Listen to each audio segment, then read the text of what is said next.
Hello everyone, I'm Hamed and I came back with another chapter of the book Awaken the Giant Within by Tony Robbins. This chapter started with one question.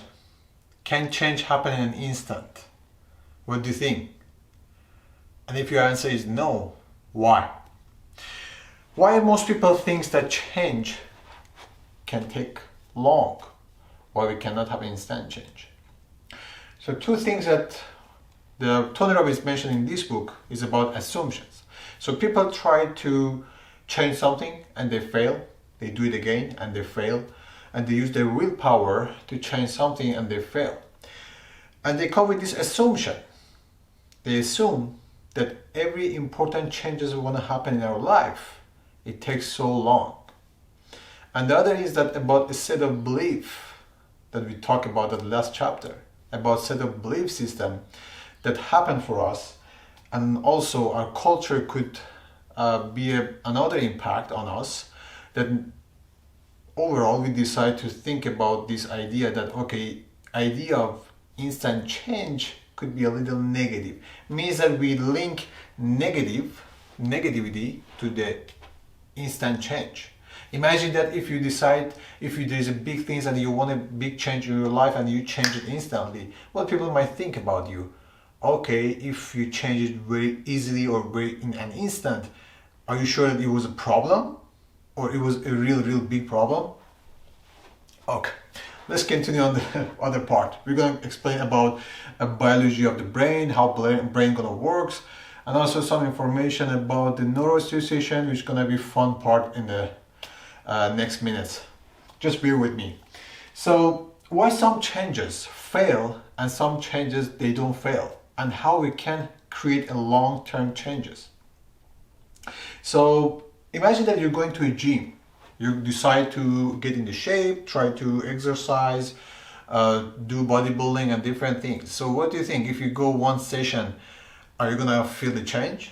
Are you gonna get to the point that you want? So emotions and feelings and also the changes that we talk here are the same. They need consistency. Means that, if you want change, you need to have the consistency to just continue on it. You cannot just change. You say, okay, I change. I went to the gym today. Okay, now I change. No. You need to keep the consistency to make sure that this change is gonna stay with you, to just last longer. And the way that you can do these changes, again, is the story about the PP, which was pleasure and pain, to our old or new behavior. But this time, you cannot just do it once. You need to do it consistently. You need to just keep it doing all the time and take the responsibility of the change to make sure that this change lasts longer. So there was a seminar that Tony Robbins had long time ago, and he met someone that asked Tony Robbins, this guy asked Tony Robbins that, do you recognize me? He said no, and then he recognized, after some seconds he realized, okay, this guy, I remember that I had him 4 years ago in another seminar. And the guy was asking him, I came to this seminar to tell you that your method about my addiction, about my cigarette addiction failed. And he said, why? What happened? And he said that, after you helped me to just get rid of or quit smoking, I quit smoke. I did this for 2.5 years, and 2.5 years, I smoked one time and I came back to the routine. So this one was a kind of a situation that was very helpful for Tony Robbins to realize that, okay, what was the reason that Tony Robbins' method failed on this person? Why this person couldn't continue and create this last change for his life? And then he come up with this idea about the consistency and also take the responsibility. You need to take the responsibility of your change. First, we need to talk about our belief system. We need to deal with our belief system.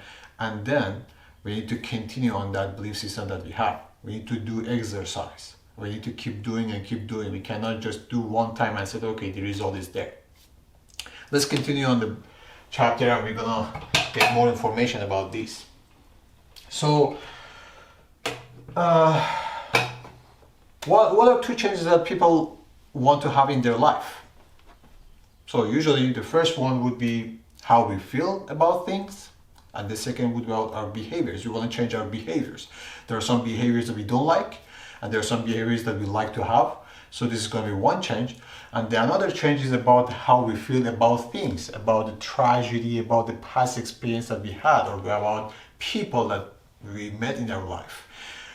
The first thing is that, I mean, some people, they had some tragedy. I mentioned about the tragedy. I don't know, maybe in their childhood they've been raped, or some bad things happen in their life, or they witnessed lots of violence, or they lost their loved ones. And so what's going to happen to this person? Like, I mean, mentally, this person, every time that he thinks about that memory, he or she thinks about that memory or that past experience, he always looked at lots of sensations, lots of bad feelings, and gonna feel sad or bad, and nothing gonna change in his life till he decide to change that sensation about that events. Where? In their nervous system. We want to talk about nervous system. I think maybe you saw on the other side, you saw about nervous system, conditioning in nervous system. We want to talk about nervous system later when we come to the brain, how the brain works. We're going to explain more about that. But the thing is that if you want to have a change in your life, that if you want to change a situation that happened in your life, you need to change your sensation about that. You need to realize how you can link your sensation or link how your feelings about that event. If you don't change your feelings about that happening, or that sensation about that things that happen in your life, nothing gonna change. And the other thing is about the behavior. Like one example could be about addictions. What's addiction? Addiction is just a set of behaviors that we do like consistently every time. So if you want to change this behavior, you need to change this set of behaviors. How we can do it? We're going to talk about this. I'll continue. There's a key component about all these changes that happen in your life. If you want to have these changes, if you remember, we talked about this before. The key component of any changes, any changes that last long, in the long term, gonna be our belief. Shift our belief system. The first belief that you should have, if you want to have a change in your life for a long time, the first thing is that we want to have this belief. We want to keep this belief. You remember that in last chapter we talked that we can get rid of some belief and we can keep some belief for ourselves. The first belief that you want to have for yourself, that you said, okay, I can change right now. If you imagine that any person that in their life, if they change something in their life, if they had a long-term change in their life, how did it happen? It happened in the moment. For a moment, he said, you know what, I'm done. I'm not going to continue on the smoking. I'm not continuing on using drugs. I'm not going to continue on using alcohol. So he made a change right away at the moment. So you need to say, okay, the first belief that I want to keep for myself is that I can change right now. And the second belief that you want to have, that you want to say, okay, I'm the person that's responsible for this change, not other person. Okay, you can have counselor, you can have expert, you can have therapist with yourself to try to help you to go through with these changes, and it's beautiful and there's nothing wrong with it. But at the end, you need to realize that you're the person that is in charge of this change. And if you want to do this change, you need to keep this belief with yourself that I'm in charge of this. I'm the person that takes this responsibility of the change.